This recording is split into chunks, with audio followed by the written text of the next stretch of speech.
いい食べて手で。うん。これだけ食べたい。 Ano kuya, okay ba yung ginisang munggo? Masarap ba yung fish?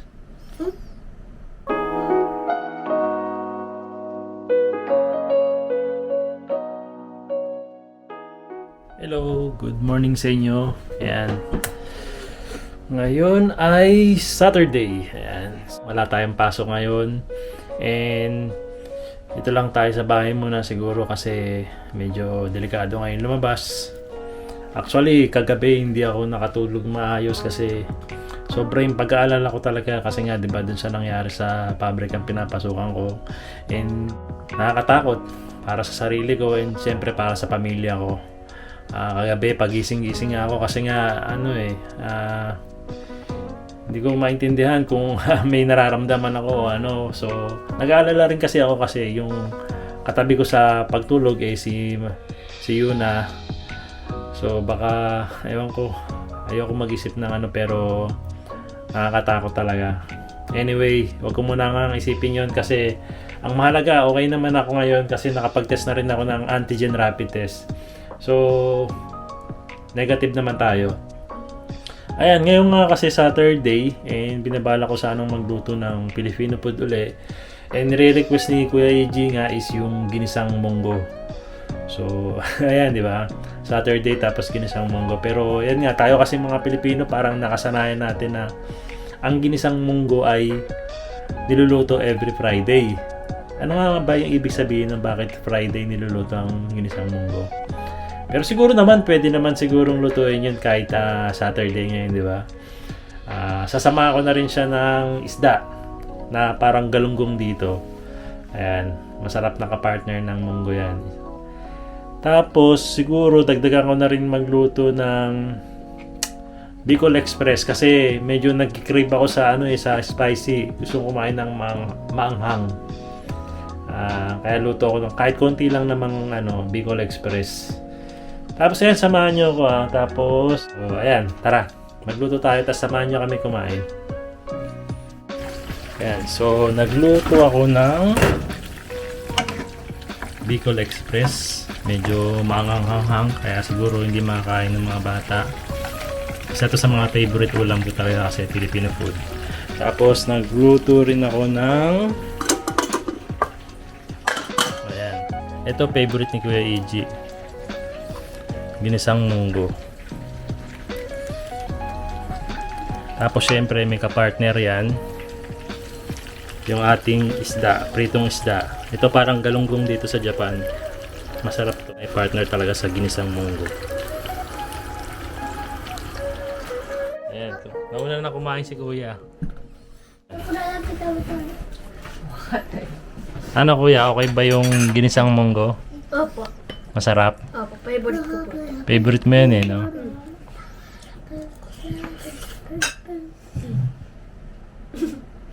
Yunot-yang naman, fish sa kanan ato ketchup po. Hai, itadakimasu.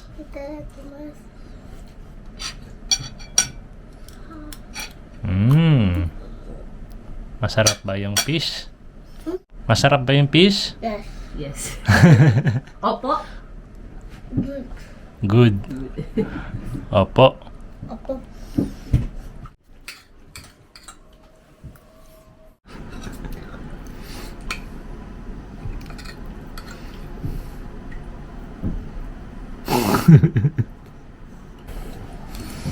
Ay, mamahal, kumusta yung munggo? Kamusta? Kinamusta yung munggo? Kumusta yung lasa ng munggo? Ayun pala yung tamang tanong. Ayusin mo kasi. Ano, kumusta yung lasa ng munggo? Masarap. Sakto lang yung lasa. Sakto lang yung alat. Masarap siya. Tapos may chicharon pa, special. Wow. Diba? Ito? Nilalagyan pala ng bagoong ang munggo, no? May nakita ko may... Yung iba, hindi naglalagay ng bagong. Pwede ka rin naman maglagay ng bagong. Patis, diba? Oo, pampaalat. Pero ako, nakasanayan ko kasi is maglagay ng bagong. Pwede bang pawis? Pwede rin. Kung maalat-alat na yung pawis mo, At least diretso na yun. Diretso alat na alat na yun. Lalo na kung galing kang construction worker. Hila mo na yan. Parang ako ng gana. Sige, kain ka na dyan ha.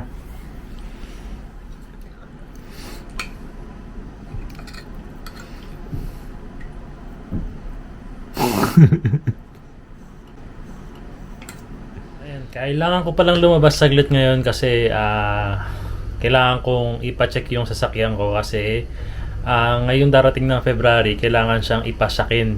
Yung sakin na tinatawag dito is yung parang vehicle inspection. Ayan, every 2 years ginagawa kasi yung vehicle inspection. And kailangan i-check yung sasakyan every 2 years. Kailangan palitan yung dapat palitan. Kailangan ayusin yung dapat ayusin. Every 2 years yan. Tapos kapag hindi mo siya pasakin or yung vehicle inspection na tinatawag, hindi mo siya pwedeng paandarin. Hindi mo siya pwedeng sakyan. Hindi mo siya pwedeng gamitin sa labas kasi bawal dito. Kailangan mong ipa-vehicle inspection every 2 years and required talaga yon sa pagmamaneho dito. So, ayun, isa yan sa mga medyo magastos. Kapag meron kang sariling sasakyan, kailangan mong ipa-vehicle inspection. Kasi nga naman, para safe nga naman yung pagdadrive mo, magiging safe din yung mga taong nagdadrive or nakakasabay mo sa kalsada. Ayan. Kasi syempre kapag hindi safe yung sasakyan mo, may chance na magkaroon ng disgrasya. Ayan, yan ang ayaw natin mangyari. So, kailangan safe yung sasakyan mo, safe yung sasakyan ng lahat para lahat safe sa pagdadrive, di ba? Sa kalsada. Anyway, ayan, punta muna kami ni Aya sa Yellow Hut. Tapos, balitaan ko rin kayo agad kung magkano yung mga gastos natin ngayon. Medyo mahal to sigurado. At ayan, wala naman tayong magagawa kasi kailangan to. So, ayan, punta muna kami doon balikan ko kayo.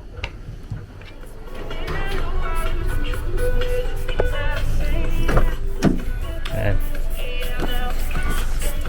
Ayan. So, nakasakay ako ngayon sa sasakyan ni Aya kasi yung sasakyan natin nandito ngayon.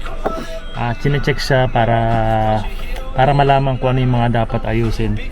Kasi ngayong nandito na ako sa bahay and ito na yung computation ng mga babayaran ko para dun sa ating sakin.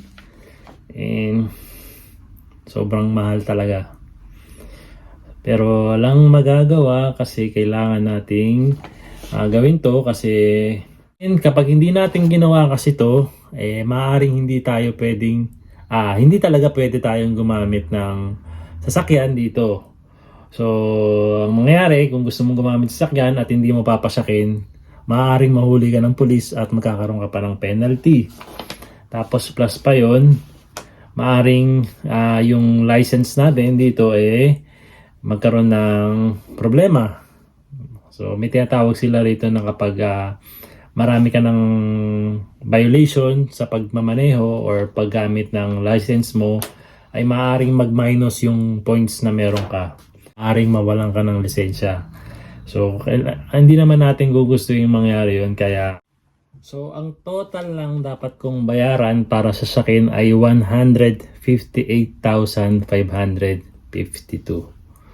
So, kung i-convert natin siya sa peso, siguro mga nasa 70,000 pesos ang sakin ng sasakyan ko. Kasi bukod sa luma na kasi siya, marami ng palitin, maraming dapat palitan katulad na lang nitong. Hello, good morning po sa inyong lahat. And today is Sunday. Sobrang lamig ng panahon ngayon. And alam niyo ba kapag gantong panahon, laging sumasakit yung lalamunan ko. Yan yung unang sumasakit sa akin, yung lalamunan ko. And kasi mahina talaga yung aking lalamunan pagdating sa lamig. Ayan, ngayong araw na to, pupunta lang ako ngayon ng supermarket. Binabalak kong magluto ng bulalo ngayon. And meron lang akong kulang na ingredients na kailangan bilhin sa supermarket. Ayan, samahan niyo ako.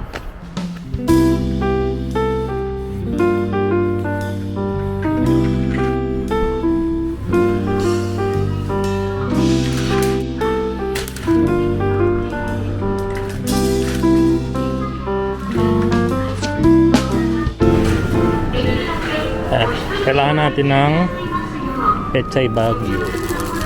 Pechay Baguio. Ayan, mura lang siya.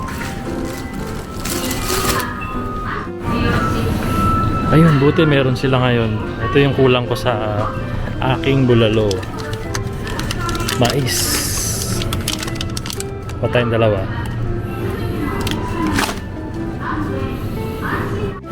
Ayan, malapit na yung Valentine's Day, oh.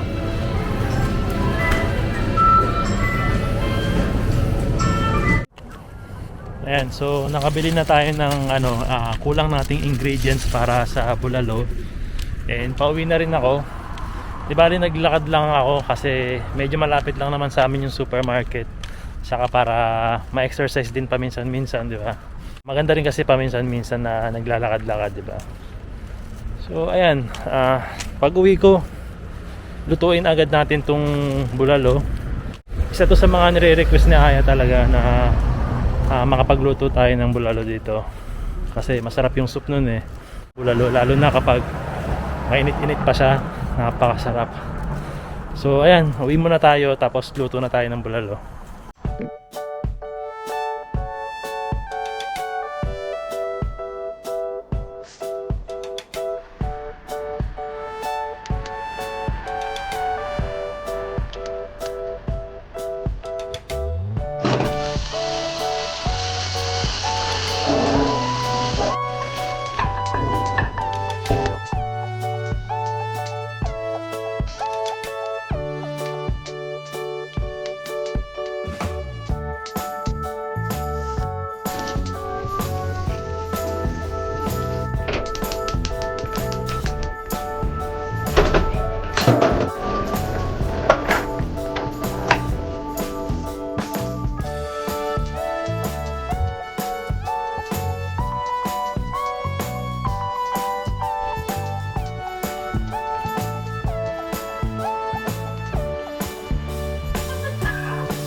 So, luto na yung ating bulalo at ang pinakamasayang part ng ating vlog ngayon ay yung kainan. So, kain tayo? Kain po tayo. Itadakimasu. Your favorite part? Yes. Me. Ay, thank you. Gusto mo lagyan na ng ano dito? Isa pang para... Lagyan ng buto. Yes. Ayan, para may lagyan tayo ng buto. Ay. Corn! Corn to! Soup? Soup de. 違うゆえちゃんじゃない。 Kyowa nani tabiro Yuna-chan? チキンナゲッツ。 Chicken nuggets. Bulalo. ブラモン。 Bulalo. ブラロー。 Bulalo ne. Bulalo っていうの。骨。骨。 Ippai tabiro? Yes。 Yes. 熱いよ、熱い。え、そう、それ食べて。ちょうだいちょうだい。ちょうだいちょうだい。早くちょうだいちょうだいちょうだい。 Tingnan natin. Ang tigas ba hindi kaya ng tinidor? でもこれでも大丈夫。 Itadakimasu. いい食べて手で。Sarap. Tok-batok ka. Batok tayo dito.うわ。 Ang sarap niya, no? Tignan mo. Iyan kitang konti, Tapos lagyan mong patis, tapos plain rice lang. Walang sabaw. Lagyan mong patis. Ang sarap. Kala ko susubuan mo. Nilalagyan mo ng patis sa や kanan. ちゃんがパパにスブする。 Subus. なんかママがパパが言ってたやつ。 Sarap. 乾杯。 Mm. 乾杯。パパ Sarap. 乾杯。ねえ乾杯。 Sarap. Sarap.